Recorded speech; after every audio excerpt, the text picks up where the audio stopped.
Hello students, कैसे हो सब। आई होप पढ़ाई कर रहे होंगे आप लोग। और सबसे अच्छी बात यह कि हम लोग दोबारा से रिकनेक्ट हुए हैं इस एडवर्स टाइम में, जबकि कोरोना वर्ल्ड वाइड फैल रहा है। आप सब लोग अपना ध्यान रख रहे होंगे और होपफुली अपनी फैमिली का भी ध्यान रख रहे होंगे। और इस सब में आपने जो मिस किया है वो शायद, I am not sure, but आपने पढ़ाई को ज़रूर मिस किया होगा।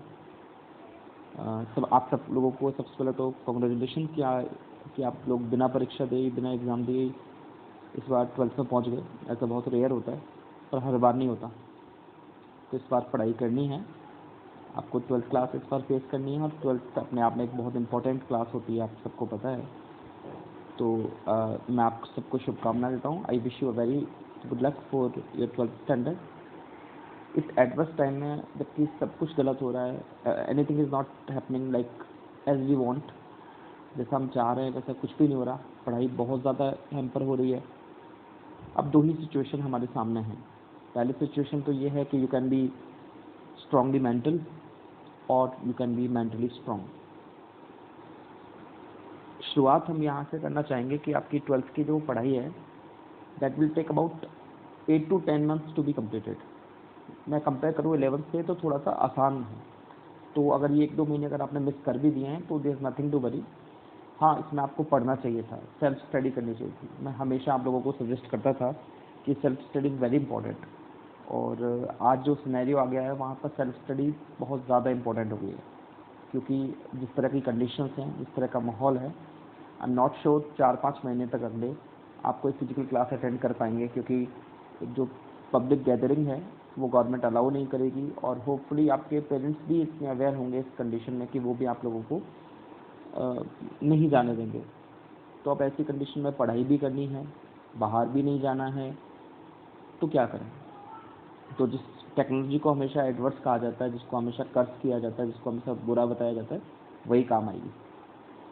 हम लोग फिजिकली क्लास में अटेंड नहीं हो पा रहे हैं तो कोई बात नहीं, हम मोबाइल से डांस सीख सकते हैं, मोबाइल से हम खाना बनाना सीख सकते हैं, मोबाइल से हम कुछ भी सीख सकते हैं, तो पढ़ाई भी कर सकते हैं। तो आई होप कि हम लोग इसका यूज़ करेंगे।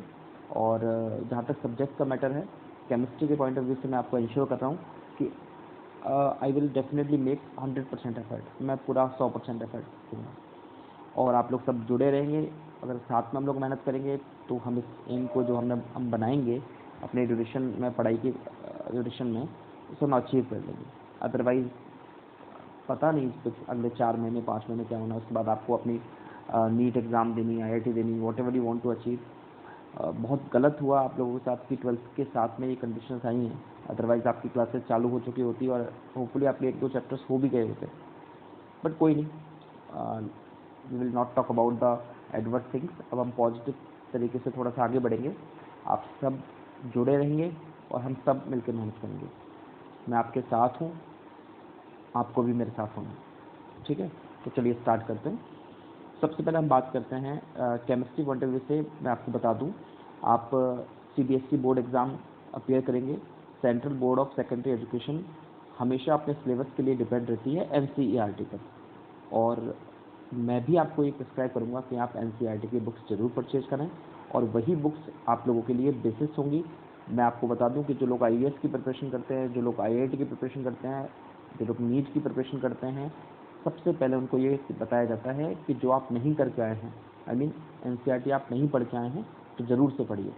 तो सबसे पहली बात तो मैं आपको यहाँ बताना चाहूँगा कि ये जो बुक आपके सामने है, chemistry part 1 text book for class 12, this is according to me is Bible. ये आपके लिए एज अ बाइबल है। बोलते ना, Bible is a very religious book, वैसे ही आपके लिए गीता, महाभारत, रामायण, वो सब यही है। मैं आपको सजेस्ट ये करूँगा कि एटलीस्ट इस बुक को 2 बार पढ़ें। मुश्किल है बट नामुमकिन नहीं है। केमिस्ट्री में किसी भी बुक को, किसी भी नोट्स को, किसी भी तरह के स्टडी मटेरियल को पढ़ने से पहले आपको मैं सजेस्ट करूँगा कि एक बार कम से कम एक बार आपको अपनी NCERT बुक को पढ़ना ही है। ये जो केमिस्ट्री की NCERT आपको बुक मेंशन है, ये आपके लिए बहुत बहुत बहुत इंपॉर्टेंट है। किसी भी अच्छे स्टडी मटेरियल से पहले आप इसे पढ़ें, ये मेरा आपको पहला सजेशन है। होपफुली आप मानेंगे। सारे बच्चों के पास बुक होनी चाहिए और एनसीईआरटी बुक जरूर से परचेज करें। बाकी कोई बुक आपको करनी है नहीं करनी है वो मैं आपको सजेशन दूंगा, that will be your choice, but it is a compulsion. ठीक है, पहली बात। दूसरी बात जो मैं आपके साथ शेयर करना चाह रहा हूँ वो ये है कि इस बुक को अगर आप ध्यान से देखें, इसका जो फ्रंट पेज है जिसको आपको पूरे साल भर देखना है, एटलीस्ट उसके बारे में आपको थोड़ा सा पता होना चाहिए। देखिए इस बुक में आपको बहुत सारी स्ट्रक्चर्स दिखाई दे रही है, हाइड एंड सीक वाले अगर गेम की तरह अगर हम इसको देखें तो एक साइड में आपको जिगजैग मोशंस दिखाई दे रही हैं, इस साइड में अगर आप बीचों बीच में देखें तो यहाँ पे आपको एक सन लाइक स्ट्रक्चर दिखाई दे रही है जहाँ पर कुछ पार्टिकल्स आ रहे हैं अपनी टेल के साथ में। थोड़ा सा आप इधर की साइड में अगर ध्यान दें तो यहाँ एक कोई कंपाउंड बना हुआ है। तो मेरे हिसाब से आपको सबसे पहले फ्रंट पेज को स्टडी करना चाहिए। तो मैं आपको बता दूं कि यहाँ पर आपके चैप्टर्स से रिगार्डिंग ही कुछ डायग्राम्स दिए गए हैं। जैसे जैसे हम चैप्टर्स पढ़ेंगे तब मैं आपको इनके बारे में डिटेल बताता रहूँगा और कोशिश ये करूँगा कि आगे से हम कम्युनिकेशन बेटर टू बेटर करें और इंग्लिश में रखें। तो the first one which you are watching over here, it is from the surface chemistry. This second one is also from the surface chemistry. ये जो आप नेक्स्ट देख रहे हैं ये इनऑर्गेनिक कंपाउंड है और इसके अलावा ये भी एक इनऑर्गेनिक कंपाउंड का स्ट्रक्चर है। तो ओवरऑल ये आपका फर्स्ट जो पार्ट है उसमें बेसिकली आपको कंपाउंड्स के बारे में, उनके जनरल फिनोमिना के बारे में पढ़ाया जाएगा। केमिस्ट्री की ये जो फर्स्ट बुक है, आपको पता है आपकी केमिस्ट्री की 2 बुक्स हैं, एक फर्स्ट बुक और एक सेकंड बुक। बेसिकली आप कहते भी ये हैं कि फर्स्ट बुक को इनऑर्गेनिक केमिस्ट्री कहते हैं और सेकंड बुक को ऑर्गेनिक केमिस्ट्री कहते हैं। इनऑर्गेनिक केमिस्ट्री में एक पार्ट और इंक्लूडेड है, वो है फिजिकल केमिस्ट्री। तो मैं अगर आपसे कहूँ कि आपकी केमिस्ट्री के 3 पार्ट हैं जिनमें पहला पार्ट इनऑर्गेनिक केमिस्ट्री है और इसी के साथ में फिजिकल केमिस्ट्री जुड़ा हुआ है और एक अलग से पार्ट है ऑर्गेनिक केमिस्ट्री का। तो एक बुक तो आपकी इनऑर्गेनिक केमिस्ट्री और फिजिकल केमिस्ट्री की है और सेकंड जो पार्ट है बुक है आपकी वो ऑर्गेनिक केमिस्ट्री की है। क्लियर? आई थिंक आपको समझ में आ गया होगा कि हमारे पास 2 बुक हैं, पहली बुक इनऑर्गेनिक केमिस्ट्री, दूसरी बुक ऑर्गेनिक केमिस्ट्री। चलिए अब हम थोड़ा सा आगे चलते हैं और एक बार अपना सिलेबस को देखते हैं क्योंकि सिलेबस इज़ वेरी इंपॉर्टेंट। अभी भी कई बच्चे क्या कर रहे हैं कि वो पुराने सिलेबस के अकॉर्डिंग पढ़ रहे हैं और मैंने आप में से किसी से बात भी करी थी तो मुझे बताया गया था कि सॉलिड स्टेट आप लोग पढ़ रहे हैं। मैं आपको बता दूं 2019 और 20 का ये जो सिलेबस मेंशन है सीबीएसई का, उस सिलेबस के अकॉर्डिंग जो पहला चैप्टर था solid state that has been removed from the syllabus. आपको 2 फ़ायदे हुए हैं। पहला फ़ायदा तो ये हुआ है कि आपको जो फर्स्ट चैप्टर था सॉलिड स्टेट थोड़ा सा ट्रिकी चैप्टर था, थोड़ा सा हार्ड चैप्टर था, वो हटा करके now it has been shifted to 11th। अब इसे मिसफॉर्चून कहिए या गुड लक कहिए, आपने 11th पे भी नहीं पढ़ा और 12th में वो आपको हटा दिया गया है। तो there is no need to study that chapter. Last year exam में क्वेश्चन नहीं थे, आगे भी नहीं होंगे because that has been removed from your syllabus. दूसरी बात जो मैं आपको बताना चाहता हूँ वो ये है कि इसमें एक चैप्टर है पी ब्लॉक एलिमेंट्स। यहाँ पर इस पी ब्लॉक एलिमेंट्स में भी अगर मैं आपको बताऊँ तो आपको पता है कि पीरियोडिक टेबल को SPDF ब्लॉक में क्लासीफाई किया हुआ है और उसमें जो पी ब्लॉक है that is covering from group number 13 to group number 18। 6 groups को वो इंक्लूड किए हुए हैं, 13, 14, 15, 16, 17, 18। इसमें से जो 13 एंड 14 थे वो ऑलरेडी 11th में थे, बट 12th के सिलेबस में क्योंकि ये बहुत ज़्यादा वास्ट चैप्टर हो गया था और बहुत लेंदी हो जाता था, तो जो भी सिलेबस डिटरमाइनर हैं जिन्होंने भी इसको डिटरमाइन किया उन्होंने ग्रुप नंबर 15 को भी हटा करके 12th के सिलेबस से और 11th के सिलेबस में शिफ्ट कर दिया है। तो आपके लिए बेनिफिट ये हो गया कि आपको 16, 17 और 18 आपको केवल चैल्कोजन फैमिली, हैलोजन फैमिली और इनर्ट गैस ये पढ़ने हैं आपके ग्रुप से। बेसिकली बोरोन फैमिली, इसके अलावा कार्बन फैमिली और 15 ग्रुप निकोजन, नाइट्रोजन फैमिली हटा दी गई है। तो आपके लिए सिलेबस थोड़ा सा कॉम्पैक्ट कर दिया गया है, छोटा कर दिया गया है। एंजॉय करिए, अच्छी बात है। तो मैं थोड़ा सा सिलेबस के ऊपर बात करूँगा। अभी तक की बात अगर आपने ध्यान से नहीं सुनी हो डजेंट मैटर, लेकिन अब जो बात बताने वाला हूँ दैट इज़ वेरी इंपॉर्टेंट। मैं चीज़ें बहुत जल्दी से डिस्क्राइब करने की कोशिश करूँगा लेकिन आप पूरी बातों को समझिएगा क्योंकि इसी जर्नी को हमें आगे पूरे साल भर देखना है। अगर आपने अभी सही ढंग से नहीं समझा तो आपको हर बार ये प्रॉब्लम फेस करनी पड़ेगी। सो आई पर्सनली रिक्वेस्ट यू थोड़ा ध्यान से समझिएगा। क्लास 12th का जो सिलेबस अभी 2019-20 का इसमें मेंशन है क्योंकि सीबीएसई ने अभी नया सब्सक्राइब किया नहीं है। मैं आपको बता दूं कि आपके 2 पेपर्स 12th क्लास में होंगे जैसे कि 11th में हुए थे, एक आपका थ्योरी पेपर और एक आपका प्रैक्टिकल पेपर। थ्योरी पेपर के बारे में हम स्पेसिफिकली अभी फोकस करेंगे, प्रैक्टिकल्स के लिए हम बाद में बात करेंगे।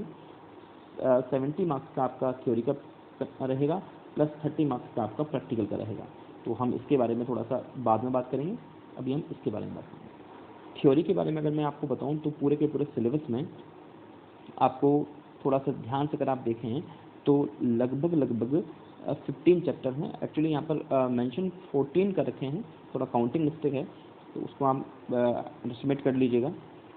मैं आपको बता दूं कि आपके सिलेबस में ये जो पूरे सिलेबस है उसमें 15 चैप्टर हैं, जिसमें आपको स्पेसिफिकली 8 चैप्टर पढ़ने हैं फर्स्ट बुक में, और उसके अलावा आपको 7 चैप्टर्स पढ़ने हैं सेकंड बुक में। इनऑर्गेनिक केमिस्ट्री में आपको पढ़ने हैं 8 चैप्टर्स सॉलिड स्टेट को हटाने के बाद, और 7 चैप्टर्स आपको पढ़ने हैं ऑर्गेनिक केमिस्ट्री में। स्पेसिफिकली फर्स्ट केमिस्ट्री और सेकंड केमिस्ट्री में मेंशन कर सकता हूँ। फर्स्ट केमिस्ट्री जिसको मैं बार बार बोल रहा हूँ इनऑर्गेनिक केमिस्ट्री, एक्चुअली उसमें फिजिकल केमिस्ट्री का भी एक बड़ा पोर्शन इंक्लूडेड है। तो इनऑर्गेनिक केमिस्ट्री को और फिजिकल केमिस्ट्री को मिला करके एक बुक बनाई गई है, और ऑर्गेनिक केमिस्ट्री को अलग से रखा गया है।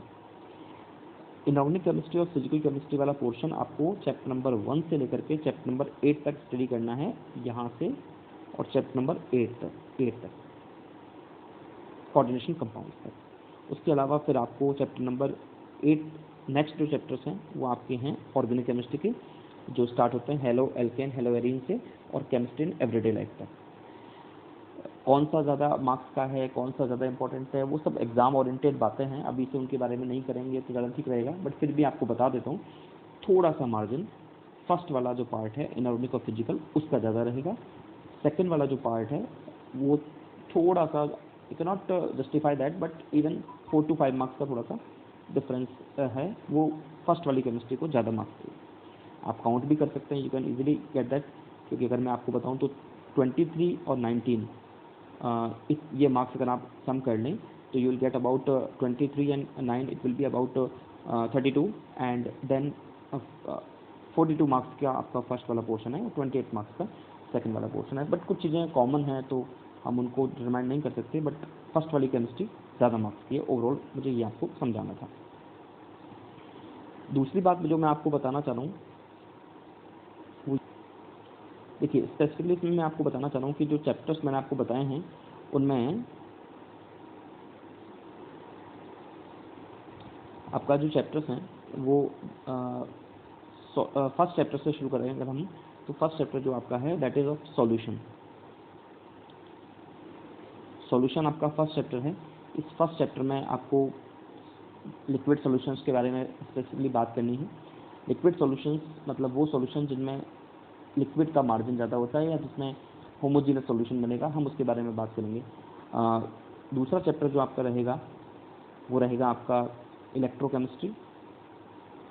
इलेक्ट्रोकेमिस्ट्री के बारे में अगर आपको मैं बताऊं तो इलेक्ट्रोकेमिस्ट्री एक ऐसा चैप्टर है जिस चैप्टर के बारे में स्टूडेंट्स में, टीचर्स में एक साइकोलॉजिकल ये मिथ है, ये चैप्टर बहुत टफ है। ऑब्वियसली जब आप इसे पढ़ेंगे तो आपको भी शायद ये फील हो सकता है कि ये टफ चैप्टर है, बट मैं आपको इंश्योर कर रहा हूँ कि ये सबसे ज़्यादा मार्क्स ऑफरिंग चैप्टर है। मार्क्स के मामले में अगर मैं बात करूँ तो सबसे ज़्यादा मार्क्स इस चैप्टर से लाए जा सकते हैं। इसके अलावा अगर मैं आपको थोड़ा सा सिलेबस वाइज और आगे डिस्क्राइब करूँ तो एक सेकेंड मैं आपको थोड़ा सिलेबस के बारे में बता देता हूँ। तो solution will be your first chapter, solution will be your first chapter, and the second will be electrochemistry। ये इलेक्ट्रोकेमिस्ट्री के बारे में मैं आपको बता चुका हूँ कि थोड़ा सा ये मिथ है कि ये चैप्टर टफ है, बट अगर आप थोड़ा सा कोशिश करेंगे तो आसानी से इस चैप्टर को समझ पाएंगे। बहुत आसान चैप्टर है, कंसेप्चुअल है, फिजिकल केमिस्ट्री का पार्ट है।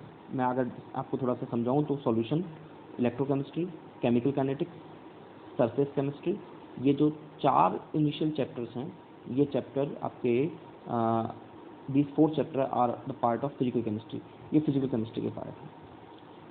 आगे अगर मैं थोड़ा सा इसको बढ़ाऊँ तो आपका general principles and process of isolation, short में आपसे मेटलर्जी कह सकते हैं, मेटलर्जी वाला part, P block elements, D and F block elements और कोऑर्डिनेशन, ये जो 4 रिमेनिंग चैप्टर्स हैं these are the part of inorganic chemistry, ये आपके पार्ट इनऑर्गेनिक केमिस्ट्री के हैं। तो अगर हम दोनों चीज़ों को सही ढंग से अगर मेंशन करें तो ये जो आपके पार्ट हैं 23 + 19 23 मार्क्स का आपका फिजिकल वाला पोर्शन है प्लस 19 मार्क्स का आपका इनऑर्गेनिक केमिस्ट्री वाला पोर्शन है। तो टोटल मिला के 42 मार्क्स का ये बैठ रहा था। तो आई थिंक इसमें अगर हम देखें तीनों पार्ट्स में अगर हम देखें तो physical chemistry is getting maximum marks, physical chemistry के मार्क्स मैक्सिमम। ठीक है, चैप्टर वाइज मैं हर एक चैप्टर के बारे में डिस्कस करूँगा तो आपको बताता जाऊँगा। बहुत सारी चीज़ें हैं, एक साथ बताने में सारी चीज़ें मिक्सअप हो जाएंगी, थोड़ा सा आपको भी इरिटेशन आएगा।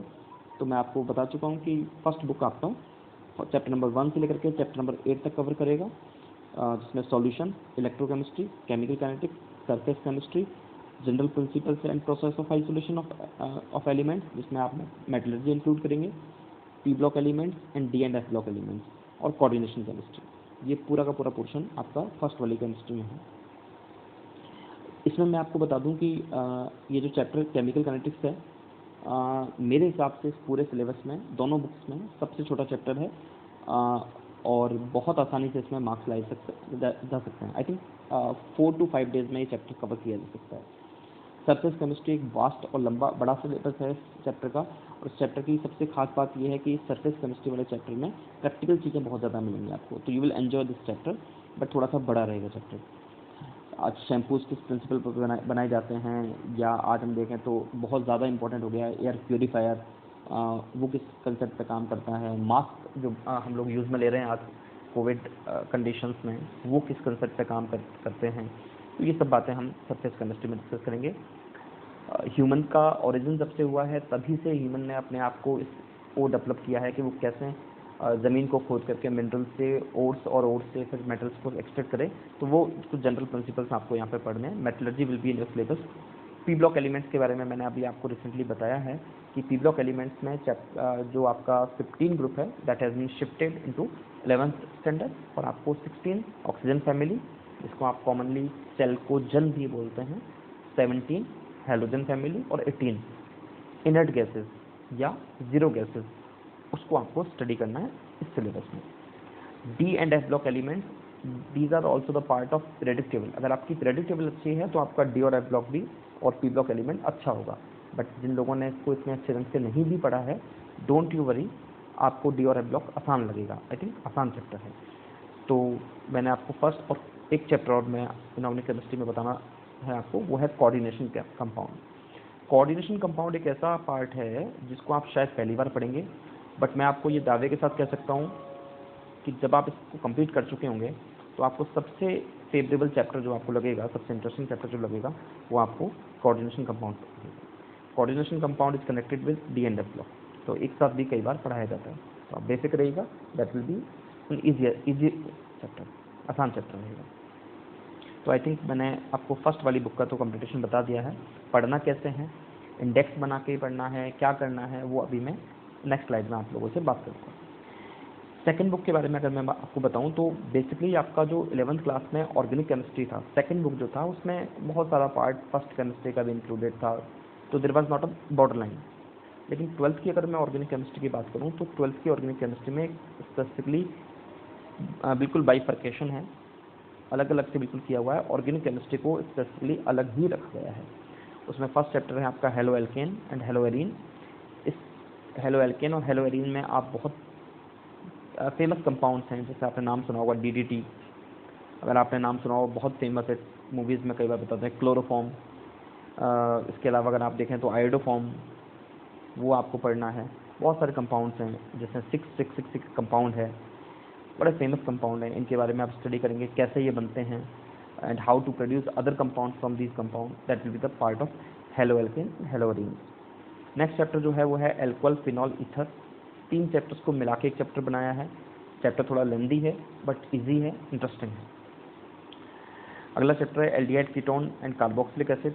आई थिंक इस पूरी केमिस्ट्री को अगर फर्स्ट और सेकंड को मिलाया जाए तो सबसे बड़ा चैप्टर है aldehyde ketones and carboxylic acid. बड़ा है बट अगर आप ऊपर के 2 चैप्टर्स को पढ़ के अच्छे से गए हैं तो एल्डिहाइड कीटोन आपको आसान लगेगा और आसानी से आपको याद हो जाएगा। चीज़ें इंटरकनेक्टेड हैं, तो अगर आप कनेक्ट कर पाएंगे, पूरी केमिस्ट्री में सबसे ज़्यादा मार्क्स भी इसी चैप्टर के हैं, तो ऑब्वियसली बात है कि ये चैप्टर आपके लिए इंपॉर्टेंट है। नेक्स्ट है ऑर्गेनिक कंपाउंड कंटेनिंग नाइट्रोजन। आप इसे सिंपली एमीन्स भी कह सकते हैं और उनके डेरिवेटिव्स भी हैं। तो बेसिकली एमीन्स और उनके डेरिवेटिव्स आपको इस चैप्टर में पढ़ने हैं। 1 degree amine, 2 degree amine, 3 degree amine, amide, ये सब साइनाइड, उनके बारे में नॉलेज आपको इस चैप्टर में मिलेगी। नेक्स्ट के जो 3 चैप्टर हैं, बायोमोलिक्यूल्स, पॉलीमर और chemistry in everyday life. Actually ये 3 चैप्टर उन बच्चों के फेवरेट होते हैं जो साल भर पढ़ाई नहीं करते, क्योंकि ये चैप्टर देखने में बड़े आसान लगते हैं, छोटे हैं और बच्चे सोचते हैं आसानी से मार्क्स इसमें ला सकते हैं। बट अगर आपने इनको अच्छे ढंग से नहीं पढ़ा तो ये भी आपको धोखा देने वाला है। आई एम क्वाइट श्योर कि अगर आपने इनको सही ढंग से नहीं स्टडी किया तो will not get marks even in these chapters. अच्छा, एक चीज़ और सोच कई लोगों के दिमाग में होती है, ये तो थोड़ा सा बायोलॉजी ओरिएंटेड है, जैसे बायोमोलिक्यूल्स में आपको कार्बोहाइड्रेट, प्रोटीन, विटामिन पढ़ने हैं, न्यूक्लिक एसिड पढ़ने हैं, तो ये तो बायोलॉजी वालों को अच्छा होगा। बिल्कुल नहीं। देखिए, बेसिक बात मैं आपको बता दूं कि केमिस्ट्री के सिलेबस में ना तो आपको बहुत अच्छे बायोलॉजिस्ट होने की ज़रूरत है और ना आपको बहुत अच्छे मैथमेटिशियन होने की ज़रूरत है। बेसिक बात यह है कि क्योंकि chemistry is connecting mathematics somehow and biology, so आपको उतनी बायोलॉजी तो आनी चाहिए जितना एक नॉर्मल आदमी जाने, और आपको इतनी मैथ्स भी आनी चाहिए जितना एक नॉर्मल स्टूडेंट को आनी चाहिए। जैसे हम लोगों का जो पीजी होता था, मास्टर्स की डिग्री जब हमने की, तो हम लोग जो बायो बैकग्राउंड के बच्चे थे, हमको एक मैथ्स का पेपर कंपलसरी अटैम्प्ट करना था, उसमें पास भी होना था, और जो मैथ्स वाले थे उनको बायो का, क्योंकि एटलीस्ट केमिस्ट्री में आपको ये बेसिक नॉलेज होनी चाहिए। तो आई होप आप लोगों को इतना डर या पैनिक करने की ज़रूरत नहीं है मैथ वाले बच्चों को लिए, क्योंकि आपका बदला सिलेबस बनाने वालों ने इन 4 चैप्टर्स में बायोलॉजी वालों से ले लिया है, क्योंकि यहाँ पर आपको न्यूमेरिकल्स करने हैं, मैथ बहुत ज़्यादा है। सो मेरे हिसाब से वहाँ कोई भी इस तरह का डिस्क्रिमिनेशन नहीं हुआ है। ठीक है, बायोमोलिक्यूल्स इंटरेस्टिंग चैप्टर है, आपको अपनी ह्यूमन बॉडी के बारे में, उनके कंपोनेंट्स के बारे में पढ़ने को मिलेगा। उसका पॉलीमर छोटा चैप्टर है, पहले पढ़ के आए हैं पॉलीमर्स क्या होते हैं, how can we prepare polymers, कितने टाइप के होते हैं, what are the applications of that, वो सब हम इसमें बात करेंगे। ठीक, लास्ट जो चैप्टर है वो है आपका केमिस्ट्री एंड एवरीडे लाइफ। मेरे हिसाब से अगर मुझे एक चैप्टर पिक करने के लिए कहा जाए तो मैं इस चैप्टर को पिक करूँगा, क्योंकि ह्यूमन टेंडेंसी ये होती है कि अगर हमें कोई एप्लीकेशन नहीं पता, हमें किसी चीज़ की इंपॉर्टेंस नहीं पता, तो we are not giving any kind of worth to that, हम उसको कोई इंपॉर्टेंस नहीं देते। Chemistry in everyday life chapter के नाम से इंडिकेट हो रहा है कि केमिस्ट्री का हर दिन के लिए क्या यूज़ है। तो अगर आपको ये बता दिया जाए कि आप जहाँ भी रह रहे हैं या जिस सराउंडिंग में हैं वहाँ केमिस्ट्री के ये एप्लीकेशंस हैं, तो डेफिनेटली आपका इंटरेस्ट भी बढ़ेगा और आपका चैप्टर के लिए फ्रेंडली एटीट्यूड क्रिएट होगा। तो केमिस्ट्री में एवरीडे लाइफ में आपको मेडिसिन के बारे में पढ़ना है, सोप्स और डिटर्जेंट्स के बारे में पढ़ना है, जो फूड में कलर्स मिलाते हैं या उन्हें ख़राब होने से बचाने के लिए प्रिजर्वेटिव्स मिलाते हैं या आर्टिफिशियल स्वीटनर्स मिलाते हैं। कई लोग जो डायबिटिक होते हैं, they can not afford sugar, doctor मना कर देता है शुगर नहीं खाना है, अब उन लोगों को शुगर का टेस्ट तो करना है बट शुगर नहीं खाना, हाउ इट कम पॉसिबल, कैसे होगा। तो ऐसी कंडीशन में उनको आर्टिफिशियल स्वीटनर्स प्रिस्क्राइब किए जाते हैं। रॉकेट फ्यूल में क्या चीज़ें होती हैं, तो आई थिंक सबसे इंटरेस्टिंग चैप्टर है। बहुत सारी मेडिसिन के बारे में डिस्कशन करना है, मेडिसिन बॉडी में जाके काम कैसे करती हैं, तो इस चैप्टर में वो डिस्कशन होगा। हाँ, इस चैप्टर की वैल्यूएशन ज़रूर कम है, लेकिन इस चैप्टर का इंटरेस्ट अगर आपने गेन कर लिया, अगर आपको इस चैप्टर में इंटरेस्ट आ गया तो आपको पूरी केमिस्ट्री में इंटरेस्ट आएगा, ये मैं आपको श्योर करता हूँ। तो ये आपका पूरा का पूरा सिलेबस है, 15 चैप्टर्स हैं, 8 in first book, 7 in second book, 70 marks का आपका थ्योरी का पेपर होगा, 42 मार्क्स जो हैं वो फर्स्ट केमिस्ट्री कवर कर रही है, फिजिकल प्लस इनऑर्गेनिक, बचे हुए 28 मार्क्स ऑर्गेनिक केमिस्ट्री कवर कर रही है। इसका बिल्कुल ये मतलब नहीं है कि आप ऑर्गेनिक केमिस्ट्री को कम वैल्यू दें और फर्स्ट बुक को ज़्यादा वैल्यू दें, क्योंकि दोनों में ही आपको एफर्ट लगाना पड़ेगा। तो आई होप आपको ये बात समझ में आ गई होगी कि हमें करना क्या है, और आपको बेसिकली तैयारी करनी है एक प्रॉपर तरीके से। अगर आप प्रॉपर तरीके से तैयारी करेंगे तो आसान रहेगा। ये एक थोड़ा सा एक फ्लो चार्ट है केमिस्ट्री का, जिसमें चैप्टर्स को डिस्क्राइब करने के दौरान आपको बहुत सारी टर्म्स समझने को मिलेंगी, तो उनके बारे में यहाँ पर थोड़ा सा डिस्क्राइब किया हुआ है। ये मैं आपको PDF में अवेलेबल करवाऊँगा। आपको अपने कॉपी पर रजिस्टर जो आप बनाएंगे उसके पहले पेज पर आपको, मैंने अभी थोड़ी देर पहले आपको बताया, आपको सिलेबस, ये जो सिलेबस आपको है ये PDF में आपको मैं अवेलेबल करवा दूंगा, तो वो ये आपको पेस्ट करना है। कई बच्चों को तो पता ही नहीं होता कि चैप्टर में आपकी बुक में कौन कौन से चैप्टर हैं। देखिए, बहुत इंपॉर्टेंट बात है कि जो बुक आप पढ़ रहे हैं या जो भी स्टडी मटेरियल आप पढ़ रहे हैं उसकी आपको लिमिटेशंस पता हो, क्योंकि आजकल नेट पर या स्टडी मटेरियल्स की इतनी भरमार है कि हर चीज़ इतनी इम्पोर्टेंट है, और वो आपके लिए एक जंक की तरह है, वो आपके लिए एक डस्टबिन की तरह है, जिसे आप भरते जाएंगे और अल्टीमेटली आप ही परेशान हो जाएंगे। तो आपको सिलेबस पता होना चाहिए, आपके कौन कौन से चैप्टर हैं। एक बार जल्दी से रिवाइज करते हैं। Solution, electrochemistry, chemical kinetics, surface chemistry, metallurgy, P block, D and F block and coordination chemistry. Organic chemistry वाले पार्ट में hello alkane, halo arene, alcohol phenol ether, aldehyde ketone, organic compounds containing nitrogen, biomolecules, polymer and chemistry in everyday life. Okay, ये आपके first page पर रहेगा और notes proper होंगे तो आपको पढ़ने में भी मज़ा आएगा। और सेकेंडरी बात यह है कि आपको किसी के ऊपर डिपेंड नहीं होना पड़ेगा। ठीक है, चलिए अब मैं आपको बहुत सिंपल में 4-5 बातें और बताना चाह रहा हूँ। सबसे पहली बात तो ये है कि नोट्स में आपको PDF फॉर्म में अवेलेबल करवाऊँगा। आपको करना ये है एज अ होमवर्क उसे कंसीडर करके क्लास से एक दिन पहले उसे नोट कर लेना। जब आप उसे क्लास से एक दिन पहले नोट करेंगे तो उसके बाद आपको वो अच्छे से समझ में आएंगे। अगर आप चाहें तो क्लास के बाद भी नोट कर सकते हैं, बट मेरा आपको सजेशन ये है कि अगर आप पहले नोट करेंगे या पहले एक बार NCERT पढ़ लेंगे तो आपको समझ में अच्छा आएगा। बाकी चॉइस इज़ योर्स। सेकंड बात जो मैं आपको बताना चाह रहा था वो ये है कि क्योंकि मैं वहाँ फिजिकली अवेलेबल नहीं हूँ तो it's your honesty to make me confirm कि सर हमने जो काम आपने दिया था वो हमने कर लिया, तब पढ़ने में पढ़ाने में मज़ा आएगा। टेस्ट भी हम लोग रखेंगे, उसमें भी आपको ऑनेस्टी रखनी है। और सबसे इम्पोर्टेंट बात यह है कि रेगुलरिटी, ये नहीं कि आज आपने पढ़ लिया उसके बाद फिर 4 दिन बाद पढ़ेंगे। आप यही समझिए आपका स्कूल चालू हो गया है, आप यही समझिए कि आपको ये कंटिन्यूटी में पढ़ाई शुरू हो गई है। मैं आपको ये प्रॉमिस कर रहा हूँ कि हम लोग रेगुलेशन में बहुत अच्छे से इसको कवर कर लेंगे। क्योंकि आप लोग 11th में मुझसे पढ़े हुए हैं या पहले क्लासेज में मुझसे पढ़े हुए हैं, तो ऐसी कंडीशन में सबसे अच्छी बात यह है कि आपको आसानी से बातें समझ में आएंगी मेरी। और मैं भी आपको कोशिश करूँगा कि उसी फ्लुएंसी के साथ में और उसी इंटरेस्ट के साथ में पढ़ा सकूँ, जिसके लिए आप लोग हमेशा मेरे साथ जुड़े हुए हैं। तो ये है पहला पेज। आपकी जो बुक होगी, आपकी जो कॉपी होगी, रजिस्टर होगा, उस रजिस्टर में 3 रजिस्टर अगर बनेंगे बेसिकली केमिस्ट्री में, जहाँ तक मुझे लगता है। पहला आपका फिजिकल केमिस्ट्री कवर कर जाएगी, दूसरा आपका इनऑर्गेनिक केमिस्ट्री कवर कर जाएगी और एक आपका ऑर्गेनिक केमिस्ट्री का बनेगा।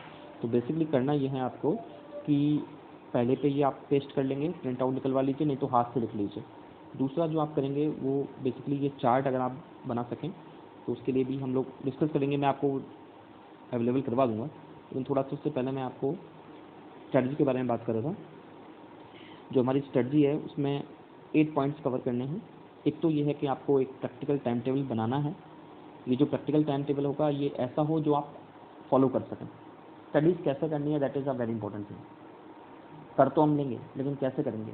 या तो आप बहुत ज़्यादा मेहनत करेंगे और आउटपुट बहुत नहीं निकलेगा, या फिर आप उतनी मेहनत नहीं कर पाएंगे जितनी नीड है। तो ऐसी कंडीशन में थोड़ा सा सबका अपना इंडिविजुअल होता है, लेकिन फिर भी मैं सजेस्ट कर रहा हूँ आपको कि आपको सिंपली करना ये है कि ये स्पेसिफिकली नीट के लिए है, but I think general preparation के लिए सबके लिए एक ही जैसा होता है।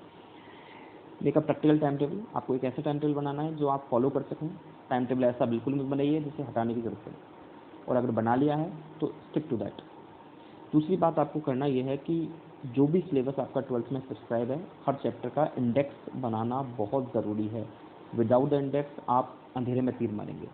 दूसरा काम आपको करना है कि अकॉर्डिंग टू द सिलेबस आप लोग जो लेटेस्ट सिलेबस है, जैसा मैंने बताया सॉलिड स्टेट्स हटा दिया, अब आप पढ़ते हैं तो it's your mistake, it's not the mistake of board. Third ये है कि आपको रेगुलर स्टडीज़ करनी है। आधा घंटे पढ़िए बट रेगुलर पढ़िए। Next, refer good study material, it's very important. आपके पास जितने अच्छे वेपन होंगे आप उतने अच्छे से लड़ पाएंगे। तो स्टडी मटेरियल बहुत इंपॉर्टेंट है, लेकिन जंक नहीं, इधर से उधर से नहीं लाना आपको। मैं आपको प्रिस्क्राइब करूँगा स्पेसिफिकली केमिस्ट्री में, आप वही पढ़िए, that will be more than sufficient, भरोसा रखिएगा। फिफ्थ पॉइंट जो हम बात करेंगे, अटेम्प्ट फुल लेंथ टेस्ट। तो टेस्ट हम लोग जैसे भी होंगे ऐसे वीकली आप अपने लिए टारगेट फिट करिए, डे वाइज करिए और उसे फुलफिल करिए। It's very important to make an aim and then you will definitely make larger and larger effort. उसके बाद आपका एफर्ट भी बढ़ जाता है। एक बॉलर को बॉल फेंकने के लिए कहें तो वो कहीं भी फेंक सकता है, लेकिन उसे पता है कि उसे 22 गज के उस पिच पे डालना है, तो आई थिंक वो आसान हो जाता है। तो आपको फोकस करना है और ज़्यादा से ज़्यादा आपको टॉपिक्स को वीकली कवर करना है। और आपको ये तो बाद में पता चलेगा कौन से आपके अच्छे हैं, कौन से कमज़ोर हैं, कौन से चैप्टर्स आपको अच्छे लगते हैं, कौन से आपको बुरे लगते हैं। बट अभी आप लोग ये जस्टिफाई मत करिएगा। हाँ, एक बात मैं आपको बताना भूल गया, कई लोग आपको सजेस्ट करेंगे ये वाला चैप्टर बहुत बढ़िया है, ये अच्छा है, जैसे मैंने अभी आपको किया। तो इससे आप प्री डिटरमाइन मत हो जाइए ये चैप्टर मुझे पढ़ना ही नहीं है, इस चैप्टर में तो मैं केवल ये करूँगा, अभी ऐसा कुछ मत करिए, क्योंकि जो भी आप अभी तय कर लेंगे वो आपको एग्ज़ाम के दिन तक परेशान करेगा। तो अभी ऐसी कोई आपको दिमाग में नहीं रखनी है। शॉर्ट नोट्स बनाना बहुत ज़रूरी है, ये मैं बिल्कुल एग्री करता हूँ, क्योंकि एग्ज़ाम से एक दिन पहले 2 दिन पहले जो रजिस्टर आपने पूरी साल भर मेहनत करके बनाए हैं वो आपके लिए सरदर्द बन जाएंगे।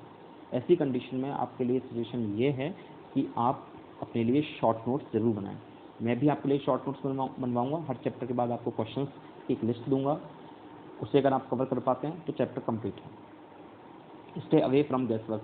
आजकल क्या है, बहुत सारी रेफरेंस बुक या फिर जैसे आप 10th क्लास में पढ़ते आए थे एनडीज वगैरह, मैं सजेस्ट करूँगा आप उनका यूज़ बिल्कुल भी नहीं करें, क्योंकि वो आपकी स्टडीज़ को हैम्पर करती हैं और आपके एफर्ट्स को कमज़ोर कर देती हैं।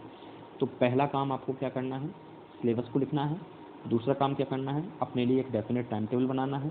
और तीसरा काम जो आपको उसमें करना है, जो मैंने आपको बताया था कि आपको ये जो चार्ट मैं प्रिस्क्राइब कर रहा हूँ, ये मैं आपको PDF में अवेलेबल करवा दूँगा। ये पूरी केमिस्ट्री का एक समराइजेशन है बेसिकली। तो आई होप आपने मेरी बातें अच्छे से समझी होंगी। अगर आप बोर हो गए हैं तो कंडीशन में मैं आपकी कोई हेल्प नहीं कर पाऊँगा, क्योंकि आपको मेरी बातें सुननी ही होंगी, आपको मेरी बातें समझनी होंगी। आप मेरे साथ जुड़े हुए हैं या आप पहली बार जुड़ रहे हैं, तो मैं आपको यही सजेस्ट करूँगा कि आप बातों को इजी गोइंग समझें और उन्हें फॉलो करें। मैं फर्स्ट चैप्टर सॉल्यूशन वाले चैप्टर से शुरुआत करूँगा और ये चैप्टर मैं आपको होपफुली कल से अवेलेबल करवाऊँ। आज मैं आपके लिए होमवर्क में केवल चैप्टर्स के नाम याद करना और अपने लिए डेफिनेट टाइम टेबल बनाना। आप किस कंडीशन में हैं, कहाँ फंसे हुए हैं, किसके साथ हैं, क्या कर रहे हैं, doesn't matter, ultimately result matter. आपके पेरेंट्स, मैं या आपके जो भी आपसे जुड़े हुए लोग हैं, ultimately they will ask for the result. Even you and your self will also ask for the result at a day. आप खुद से भी एक दिन रिजल्ट मांगेंगे। तो मैं आपको यही कहता हूँ कि अपना एफर्ट लगाइए।